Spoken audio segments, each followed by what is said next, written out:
Pernah kepikiran nggak gimana rasanya punya ide yang Anda yakini bisa mengubah dunia? Tapi, mulainya dari mana? Hari ini kita bakal mundur jauh ke lebih dari 1400 tahun yang lalu buat membedah salah satu cetak biru strategi dan kegigihan yang paling berdampak dalam sejarah. Ini nih pertanyaan besar yang dihadapi setiap inovator, setiap pendiri, setiap orang yang mau bikin perubahan. Jawabannya, paling nggak dalam kasus ini, ternyata nggak dimulai dengan pengumuman yang heboh, tapi dengan sesuatu yang jauh lebih personal dan terukur.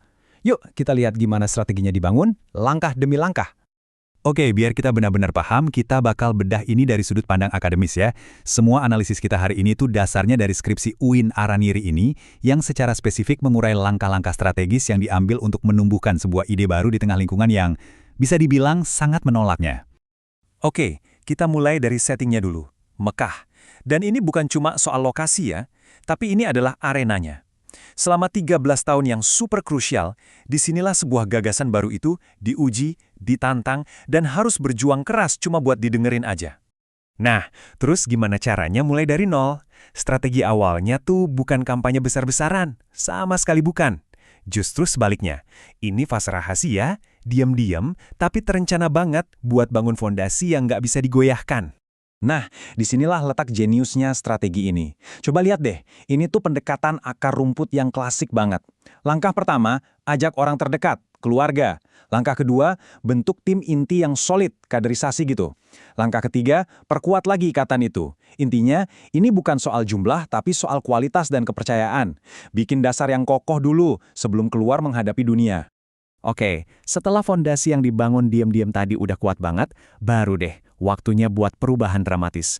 Strateginya bergeser total, dari yang tadinya bisik-bisik, sekarang jadi deklarasi publik yang super berani. Nah, ini dia titik baliknya, momen di mana sebuah ide keluar dari zona nyaman dan diuji di depan umum. Dan seperti yang bisa kita duga, disinilah tantangan yang sesungguhnya baru dimulai.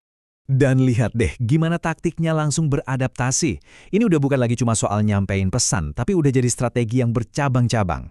Mulai dari dakwah terbuka di Bukit Safa, yang bisa kita anggap kayak konferensi pers pertamanya lah ya, sampai mendekati para pengunjung pas musim haji.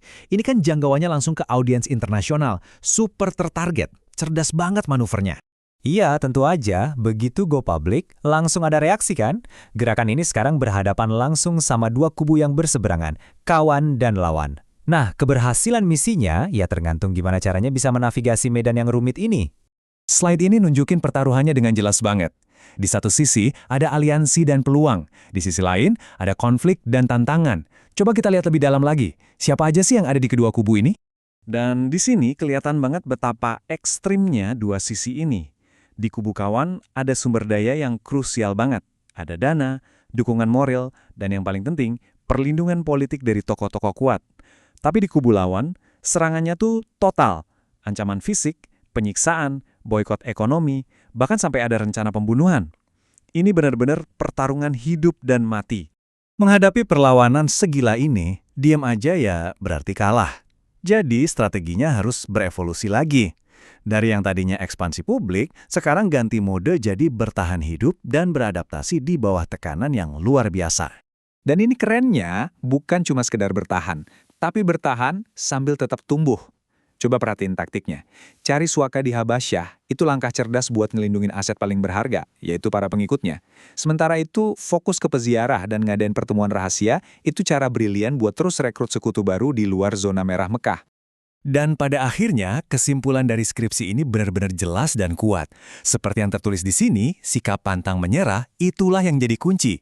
Jadi, kombinasi dari membangun fondasi secara rahasia, ekspansi publik yang berani, dan strategi bertahan yang adaptif, ya itu jadi formula yang nggak bisa dihentikan.